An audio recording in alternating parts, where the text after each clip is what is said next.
Hola, ¿cómo están ustedes, estimados profesionales y diplomandos? Espero que muy bien. Bueno, ahí ya todos tienen la devolución de las presentaciones que hicieron acerca de la primera parte de la unidad 2 en el Foro Esmeraldina. Están muy bien todos los trabajos que realizaron, ¿sí? En general muy bien, algunos excelentes, otros muy bien, pero se ve que todos han trabajado, han visualizado las clases, han leído y han podido producir una presentación multimodal. ¿M?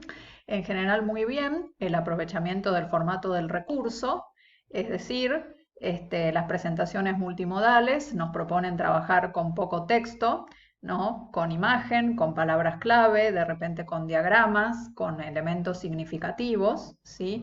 Porque la idea es apoyar nuestro discurso o presentar nuestras ideas, ¿no es cierto? Y no tener un texto larguísimo, ¿no?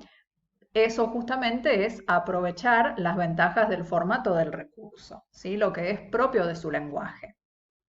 Bien, en esta pequeña clase lo que quiero hacer es, bueno, compartir con ustedes algunas ideas o algunas precisiones con respecto a este trabajo que realizamos en Esmeraldina, este, para, bueno, para considerar algunos aspectos y para que todos estemos de acuerdo y podamos cerrar con estos temas que igual nos siguen acompañando a lo largo del desarrollo de todo el módulo, ¿no es cierto?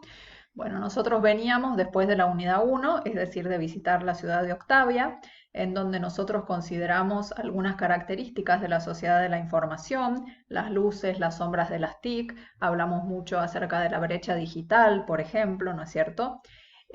Y después lo que hicimos, bueno, también por ejemplo hablamos de los discursos acerca de la sociedad de la información, de discursos apocalípticos, de discursos tecnocéntricos, ¿sí?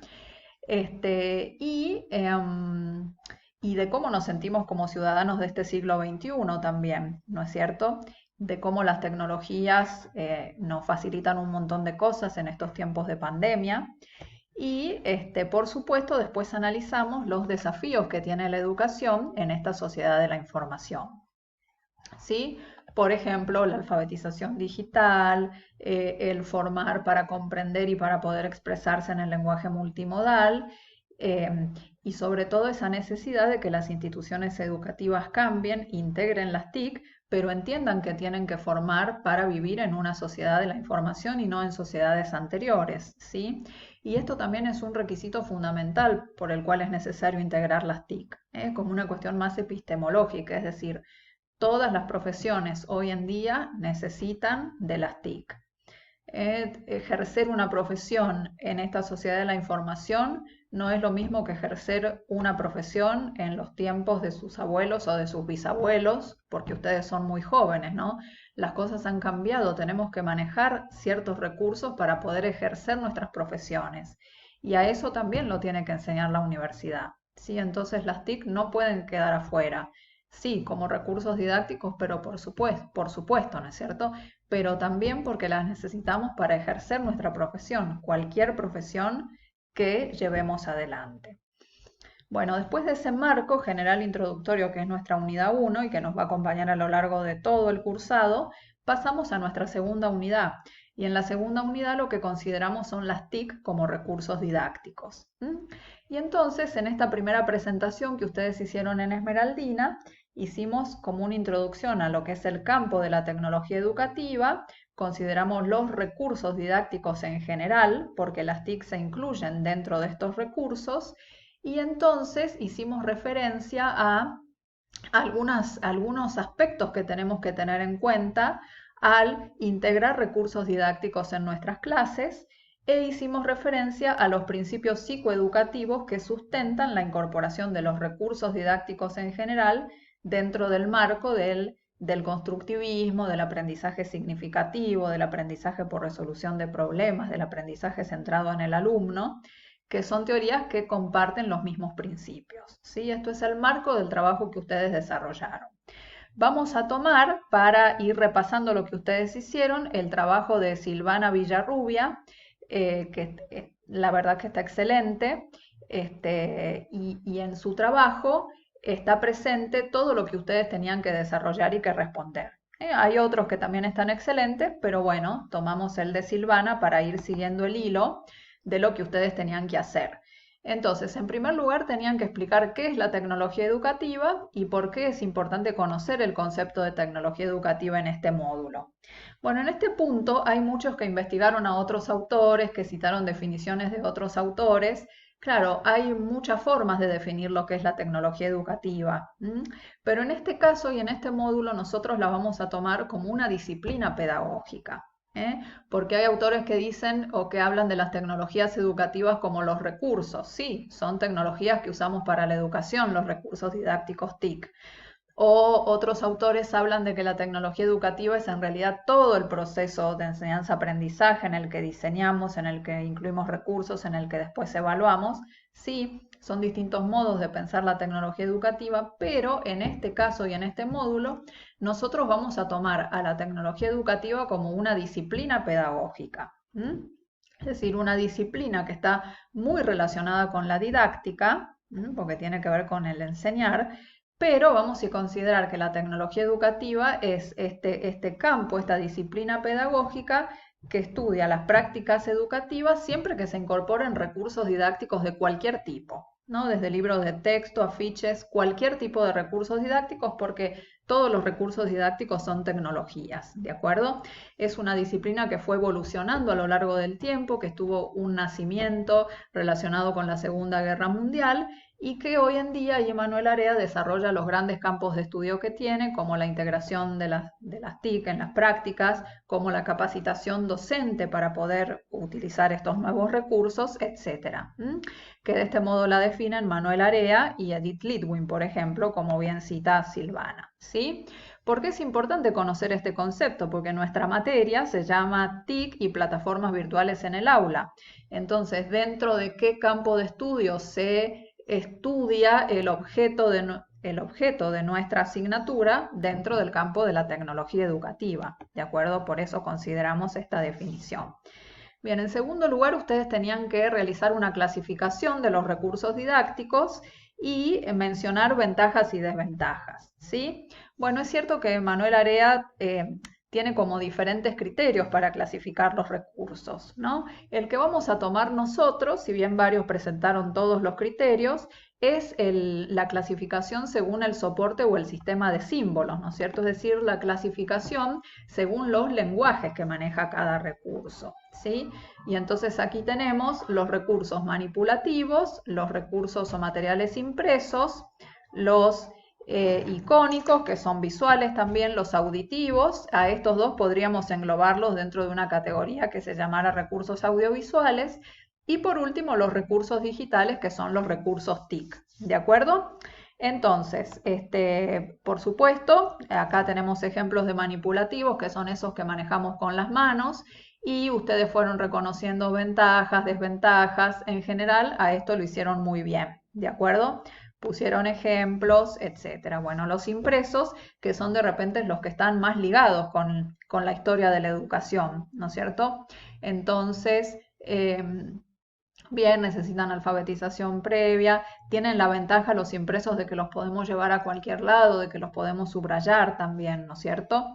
Bueno, los icónicos, que son la imagen, que tiene un montón de beneficios en la tarea educativa. Por ejemplo, una ventaja de las imágenes es que permiten mostrar elementos que en la realidad son muy pequeños y permiten mostrarlos grandes, ¿no? Por ejemplo, la célula, por ejemplo, que es muy difícil verla en la realidad, pero en una imagen la podemos ver grande, ¿no es cierto?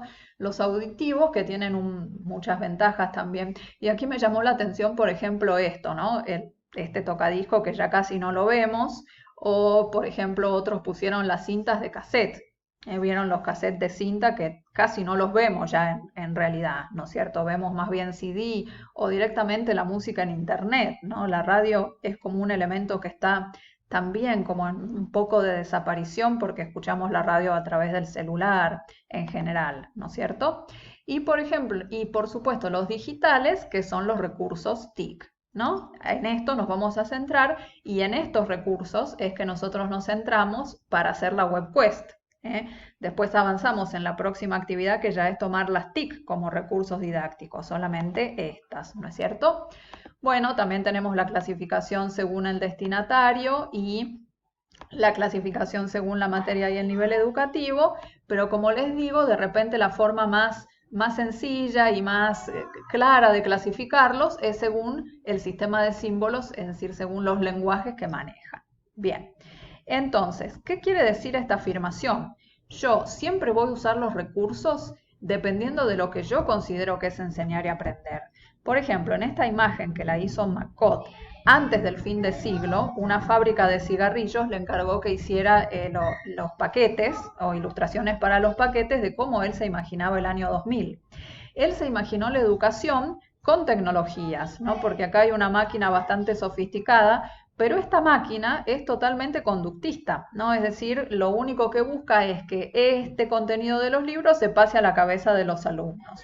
No hay personalización, no hay construcción. Y si yo creo que la enseñanza y el aprendizaje es eso, voy a usar los recursos de esta manera, ¿entienden? Aún hoy en día, porque todo depende de lo que yo crea que es, ¿no es cierto? Bien, entonces, esta idea, los recursos siempre tienen que potenciar nuestras clases, es decir, hacerlas mejor. No tienen que ser iguales si yo usara el recurso o no lo usara y no tienen que ser peores. Acá y en el video de la profesora de matemática la clase se banaliza, es decir, los alumnos no aprenden ni más ni mejor. ¿Por qué? Porque la maestra no ha cambiado la metodología. Sigue parada al frente, ¿no es cierto? Sigue una clase totalmente tradicional, los chicos sentados uno atrás del otro, entonces no hay una potenciación. Esto puede pasar muchas veces y la idea es que no nos suceda, ¿de acuerdo? Y acá tenían todas estas otras imágenes. El libro, como bien decían ustedes, está pésimamente usado porque lo único que le importa es la cantidad, pero no le importa saber si comprendieron, qué les suscitó la lectura, ¿sí? Aquí el puntero, claro, acá hay que saber que en inglés la letra I se dice I. Entonces en este caso el puntero está utilizado como un castigo. Eso es lo que nunca tenemos que hacer, utilizar recursos como premios o como castigos. Por ejemplo, bueno, si hacen esta tarea, la próxima también va a ser por la computadora porque hicieron bien la anterior. O cuando los chicos son más chiquitos, ¿no? Cuando son chiquitos y les decimos, si se portan bien, los voy a llevar al laboratorio. Esto de usar los recursos como premios o castigos no es lo indicado. En cambio, en este están utilizados bien, como decían, cuando usamos recursos TIC, está bueno que cada alumno pueda seguir su propio ritmo, no todos tienen que ir igual, porque cada uno tiene facilidades o diferentes ritmos en el avance, y acá la vemos a la maestra que va visitando cada computadora, es una guía, una facilitadora, ¿no es cierto? Muy bien. Después teníamos la imagen medieval, donde yo creo que ninguno de los principios psicoeducativos se observa, salvo el hecho de que sí, la educación ocurre cuando se da dentro de un sistema, ¿sí? Pero el profesor ahí alto, todos los alumnos escuchando, y como bien decían varios de ustedes, esta situación se sigue observando en muchas clases, sobre todo en la universidad, bueno, también en el colegio, en donde el profesor da una clase expositiva todo el tiempo, los alumnos solamente escuchan, repiten, se duermen. Bueno, esto es lo que tiene que cambiar, ¿sí? Y por ejemplo, aquí Silvana nos proponía esta imagen en donde hay un trabajo por grupos, en donde los alumnos trabajan motivadamente, ¿no es cierto? Donde hay una construcción, ¿sí? Otros también proponían otras imágenes, otras ideas. Hasta había uno de ustedes que decía que se imagina una escena en la que los alumnos se adueñan del aula, que puede ser en cualquier nivel, y entonces la decoran, por ejemplo, ¿sí? Entonces, fíjense que desde la arquitectura de nuestras instituciones educativas se refleja como esto que vemos en la imagen medieval. Algunas aulas hasta tienen como una tarima para que el profesor esté más alto. Bueno, todo esto es lo que tiene que cambiar. La disposición de los bancos, pero bueno, sobre todo las propuestas docentes. No tiene que ser expositiva todo el tiempo la clase, sino generar actividades para que los alumnos construyan, estén activos, puedan explorar, puedan resolver problemas, ¿no es cierto? Bueno, todo eso que veíamos en los principios psicoeducativos. Bueno, entonces esto para que nos quede claro lo que estábamos proponiendo, los que tengan dudas o quieran preguntar, como siempre lo hacen sin ningún problema. Voy a darles un día más para la realización de la web quest porque me parece que es muy poco, así que hasta el 1 de abril la van a poder terminar. Les mando muchos saludos a todos, felicitaciones por lo trabajado hasta el momento y seguimos en contacto permanente. Muchas gracias a todos y adelante con mucha energía y esperanza. Muchas gracias.